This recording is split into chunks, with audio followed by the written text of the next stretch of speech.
So you want to invite them, you invite them at the committee level, not in the plenary of the House here. Order.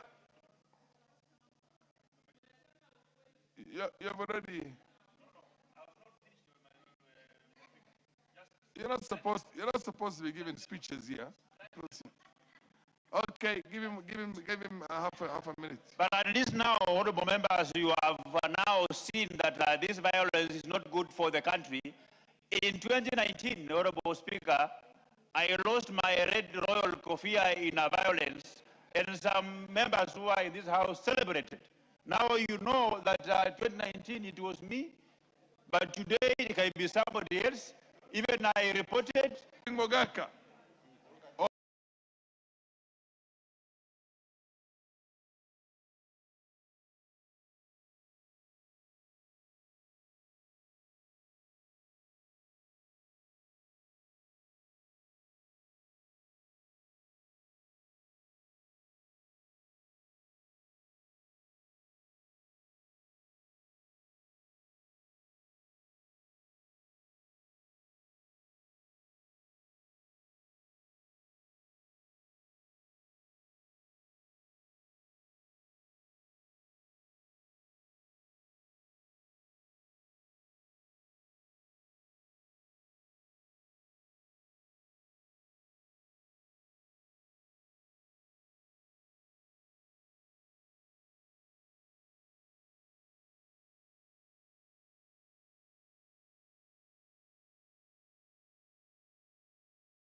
Order, honorable members, proceed. Thank you, Mr. Speaker. The two statements we receive Proceed on the current matter. Thank you, Mr. Speaker. I seek to request for a statement regarding implementation of income tax exemptions for persons with severe disabilities as well as their parents or guardians.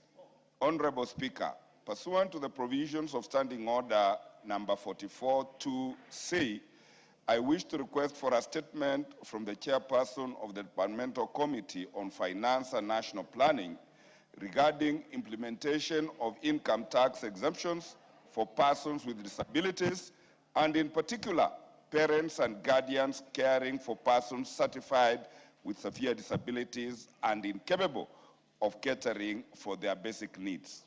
Mr. Speaker, the Persons with Disabilities Act of 2025 provides for tax reliefs intended to cushion persons with disabilities and families that bear the financial responsibility of caring for them. Section 56 of the said Act provides for income tax exemption for persons with disabilities who are in receipt of income, while, Mr. Speaker, Section 57 of the said Act empowers the Cabinet Secretary responsible, very clear on this provision. There is limited information on how to apply for this exemption. By way of illustration, Mr. Speaker, one Mr. Anthony Obade, holder of ID number 22151471, a resident of Kajiado County, is a parent of a child certified with severe disability and incapable of catering for his basic needs. The child was duly registered and issued with a disability registration certificate, reference number NCPWD-JRS, accordance with the Persons with Disability Act. To date, Mr. Speaker, however, there has been no feedback on the status of his application. This case raises concern as to whether eligible persons and their families are effectively accessing the statutory tax reliefs provided by the law. Mr. Speaker, it is against the Persons with the Disability Act of the year 2025. Number two, the status of the application of income tax exemption of the said Anthony Obade and the reasons for the delay in processing his application. Number three, what programs are in place to disseminate information so that parents and guardians catering for persons with severe disabilities across the country are adequately informed of and are able to access these tax reliefs. And finally, Mr. Speaker, the measures in place to address administrative and technological challenges that may hinder eligible persons, parents, and guardians of persons with severe disabilities from applying for and accessing the statutory tax exemptions. I thank you, Mr. Speaker. Fair enough. Chair of Finance Committee, Kimani, MP for. It's a very straightforward. Okay, what do you have to add? You see, thank you, Mr. Speaker. The issue that Honorable Mogaka has raised is very crucial in our current economy, Mr. Speaker. You can imagine the parents who have children living with disability, they don't work the whole day. They go for half duty. Because taking care of a child living with a disability is another job. So this should not even be taken as something that needs to be given a thought. It is something that should be given a consideration. We help these parents, should have a response before we go for the recess. Yes, thank you, Mr. Speaker. Kimani. Thank you very much, Honorable Speaker. Once I would like to thank my two colleagues for seeking this particular statement. Maybe one of the issues that I would like the member to specify, the exemptions for people living with disabilities as per the Persons with Disabilities Act, the first 150,000 shillings of income per month or an equivalent or 1.8 million shillings per year is automatically exempt from income tax. However, there is a rider that for you to qualify for that exemption, then you must be registered by the National Council for People Living with Disabilities. So maybe as I seek to provide the answer as raised by the honourable member, maybe it's important for a member to facilitate us with information whether the person is seeking the settlement for is registered by the National Council for Patient Development. Second, Honourable Speaker, even as we wait for the answer from the Kenya Revenue Authority, there is no any exemption given in law for relatives or guardians who live with people living from income tax, Honourable Speaker. I think that's fair. Order, Honourable Mogaka. Honourable Mogaka, the law as it is now.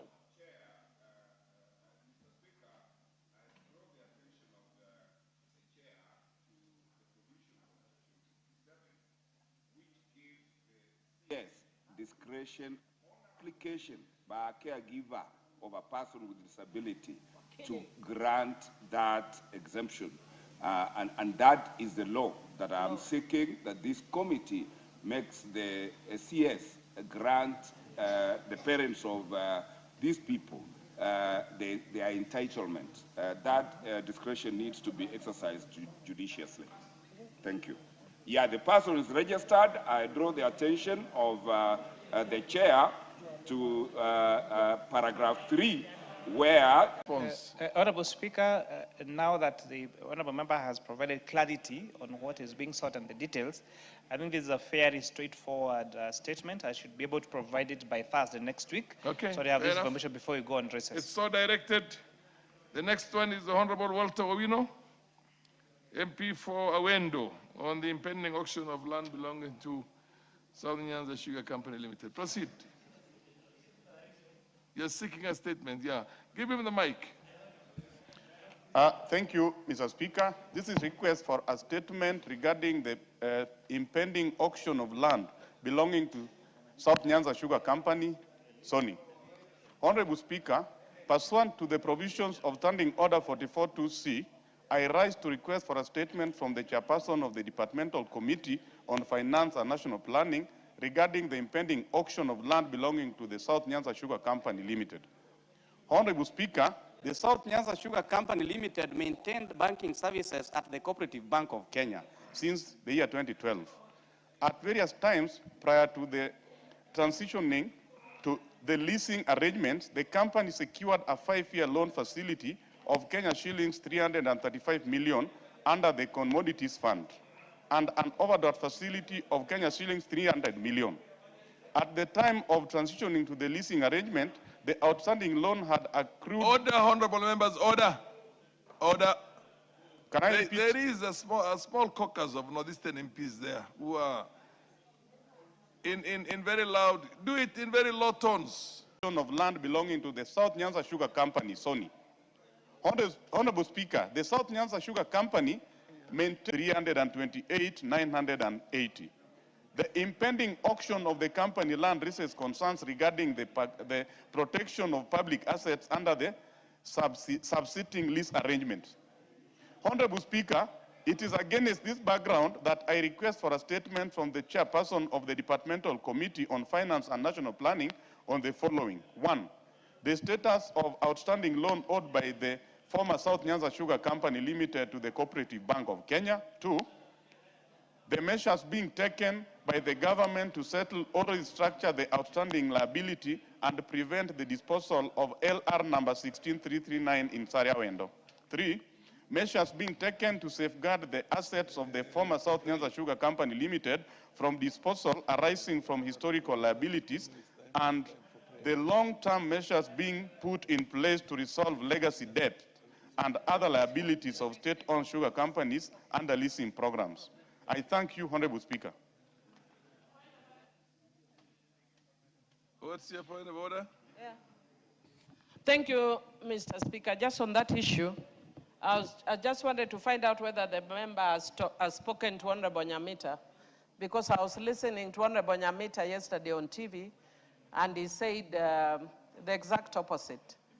So maybe Honorable Nyamita has more updated information about Sony Sugar and Land. Now? Yeah, so maybe he could find out from Honorable Nyamita. Where is Honorable Nyamita?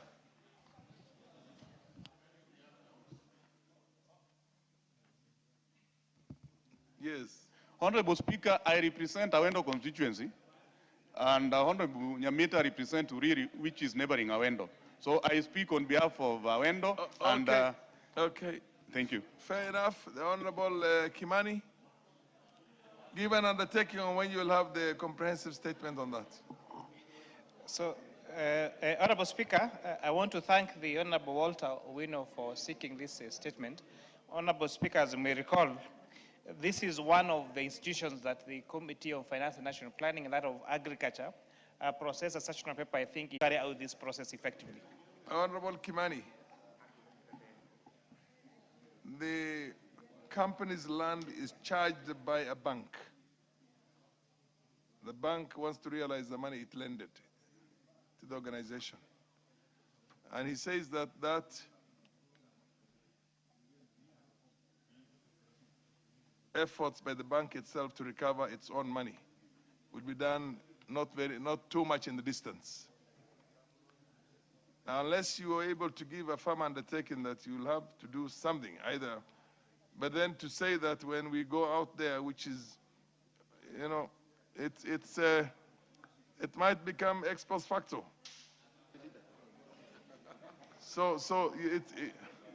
Yes, who else wants to? Yes, Honorable Member, yes. Awendo MP.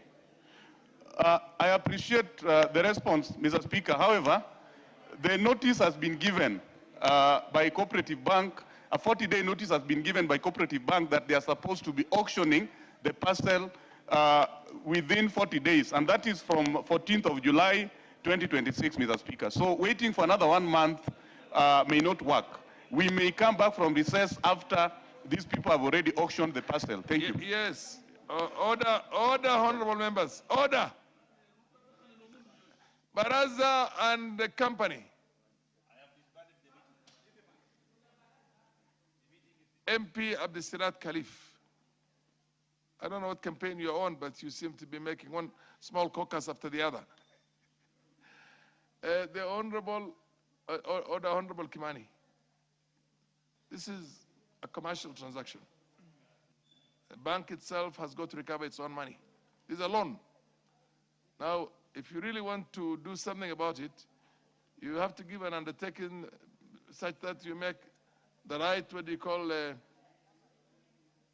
interventions with the treasury or to find a way to pay off the bank. Whatever you have to do it yourselves because the land is going to be auctioned. And it's a parastatal, to the best of my, is it a parastatal? Yes, it is a parastatal. So for you to protect the interest of the nation and interest of the public who live around that place, you have to give a firm undertaking that you will make a certain intervention to make sure that the bank discharges the property upon a negotiated settlement of whatever it is. Because this is a commercial loan, you can't stop the bank. You have no powers to stop the bank. Yes, and indeed, you're very right, Honorable Speaker. Now that there already exists a contractual arrangement between the sugar company and the bank, which is an arrangement or a contract as per the Contracts Act, then we need to be careful how we maneuver around this. But however, Honorable Speaker, there is still some relief, because this Honorable House did pass a sessional paper in 2023, if I'm not wrong, in the commercialization of these companies, where there was undertaking by National Treasury to take up some of these debts. And therefore, considering the urgency of the matter as explained by yourself and by the Honorable Member, we shall make it the operative business in the committee, and we should give back a report to this House, a preliminary statement next Thursday, and a comprehensive statement now thereafter. After now we meet all these parties, Honorable Speaker. I submit. Fair enough, fair enough. Yes, Koyo, I think this matter is settled. Thank you very much, Honorable Speaker. For now, at least, yes. Thank you very much, Honorable Speaker. I think I want to speak to this. The chairman of finance should be very specific. The government should be very careful with protecting people's property. We have been bailing out Kenya Waste every other day and other parastatals. And this is something very unusual because the land belonged to the locals. And the locals gave it willingly because they wanted a factory to be erected to promote industrialization and create employment and keep the economy going. But somehow, somewhere, people have lost taste. Until now, what we are suspecting is that some serious people... Auction can only be stopped by a court. Yes. How do you want, or an undertaking? If he negotiates through the Treasury with the lending authority or the lending institution itself, then maybe that is the case. To support marginalized Counties. can the government pay that loan? We are marginalized. Let the government pay that loan. And we are also in broad base. Let the government pay that loan.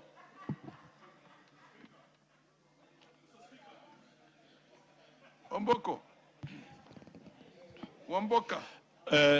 It is very sad, Honorable Speaker, the circumstances under which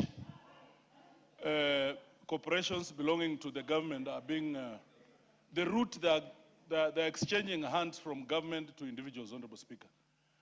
I speak with a lot of pain, Honorable Speaker. You know, we've had governments since 1963, but we have never, the citizens will be paid and the machine will be running. Honorable Speaker, as we speak today, and I want this committee to just do a fact-finding mission to Nzoia Sugar Company. It is sad. The employees have never been paid. They were told to go home without any pay. The farmers who had supplied cane have never received their money, Honorable Speaker. And now, the sugar factory is not milling. For a farmer, a sugarcane farmer, to get a permit to mill, to cut his sugarcane, it is a problem, Honorable Speaker. We want the committee to take this matter serious, and we want Honorable Mbadi when he comes here. We want him to tell us, Honorable Speaker, because we are losing government property, and these properties belong to the people, Honorable Speaker. It is sad. Wamboka, order. Yeah, but you cannot rise on a point of order and hijack a matter that is for Sony. Order. A matter that's for Sony. And you should have been, you people are a bit lazy. Why didn't you put up your own, why didn't you seek a statement from the same committee on is it the one you're talking about is? Honorable Speaker, in as much as the Honorable Member may have raised... that is going to be settled, yes. Yes, I did give a commitment that because of the urgency of the matter, we're going to give a preliminary report next Thursday. Yes. However, I don't know how you intend us to deal with the issue of Nzoia sugar that has been raised, unless now in your ruling, No, you now incorporate we Nzoia are sugar with dealing the other with one. South Nyanza. Okay, so I for the don't South like Nyanza, I the think idea I of- was yes. clear on my undertaking on the same. Honorable Speaker, I thank you. And I submit. Okay. Next one is the Honorable Omulkhair Qasim. Omulkhair Qasim. Preparedness for anticipated El Nino Thank rains you. in the ASAL areas. Thank you, Chairman.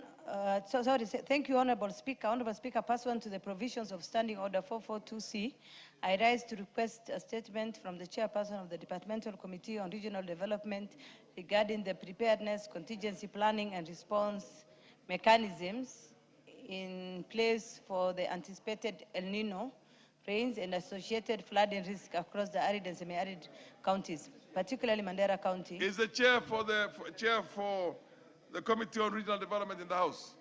Yeah, okay, proceed. Honorable Speaker, the anticipated heavy and the above average rainfall presents a significant humanitarian, economic, public health, security, and environmental risk to communities across the northern Kenya. Mandera County has experienced a prolonged period of drought, peaking in February 2026.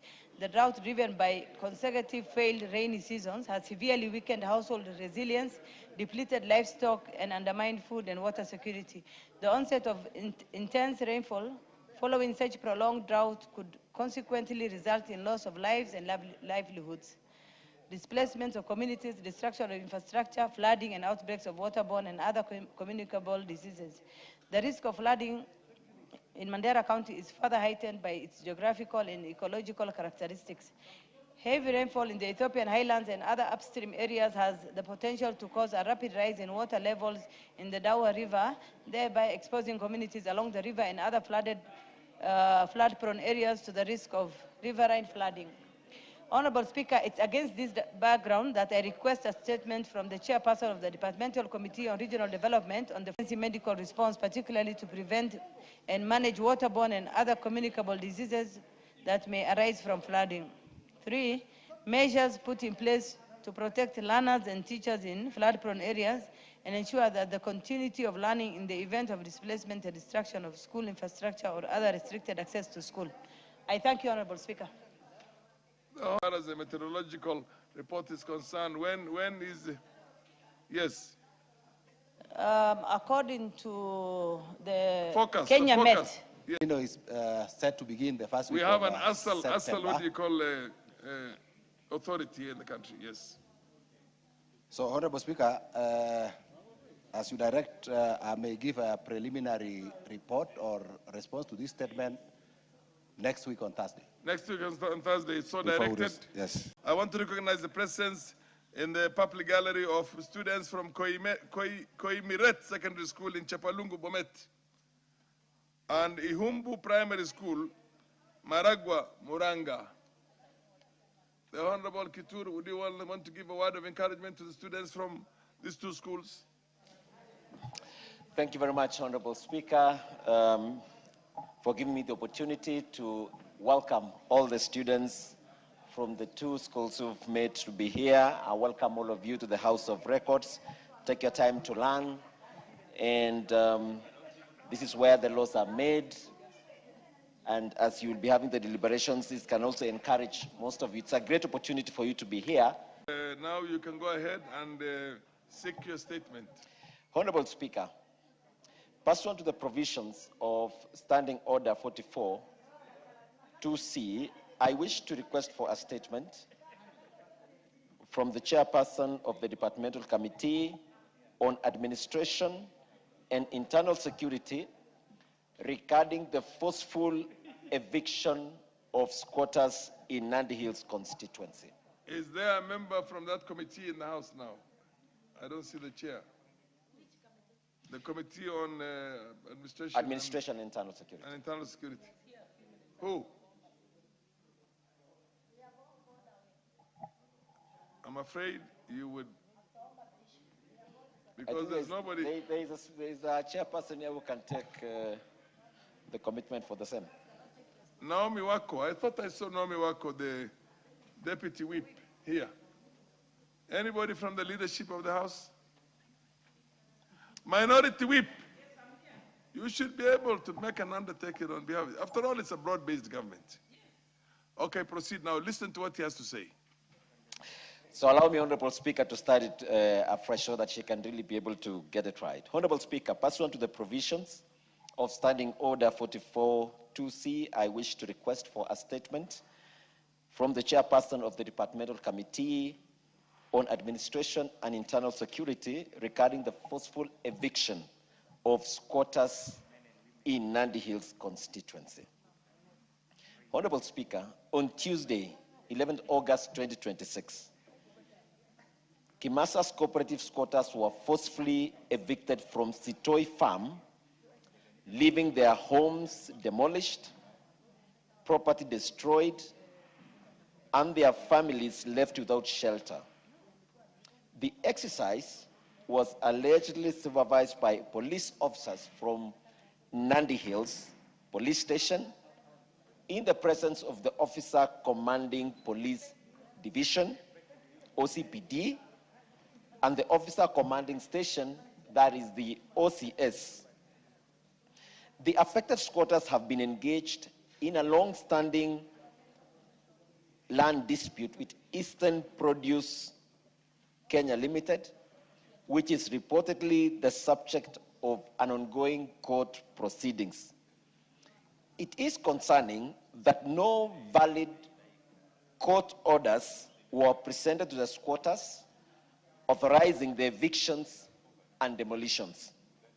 Honorable Speaker, unlawful evictions are permitted under the lawful evictions are permitted under the law.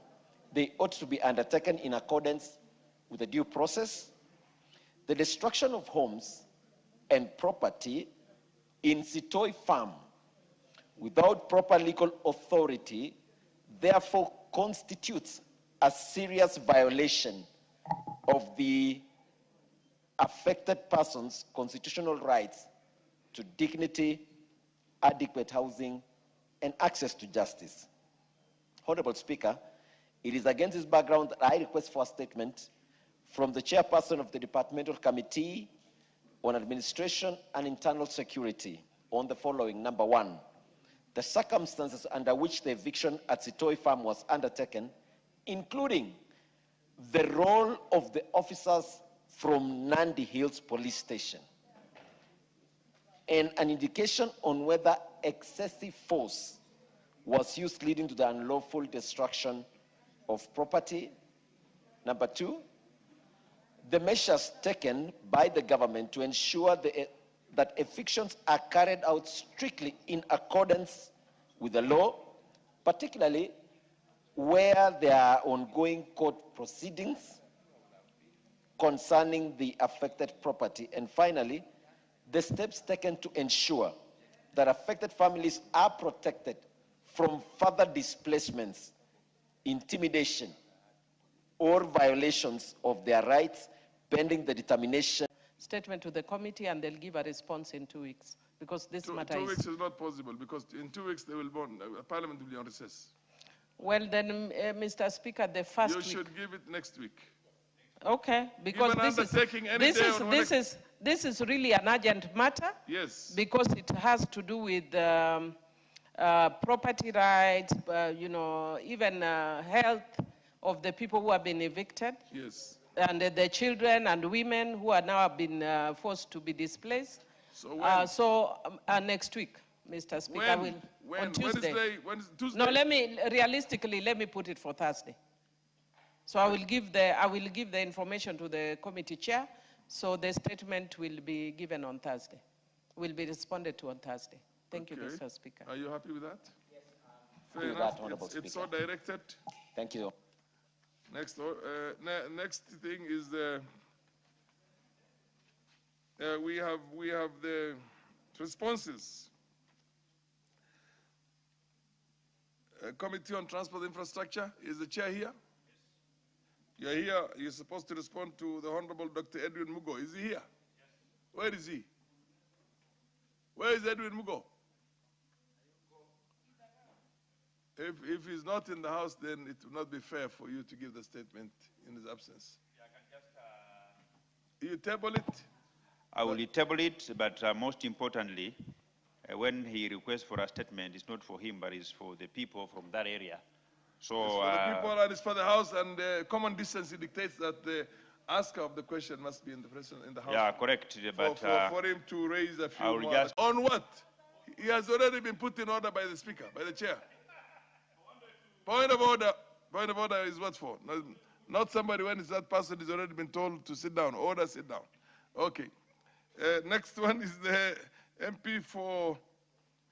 Do you have the transport? You still have the Transport Committee.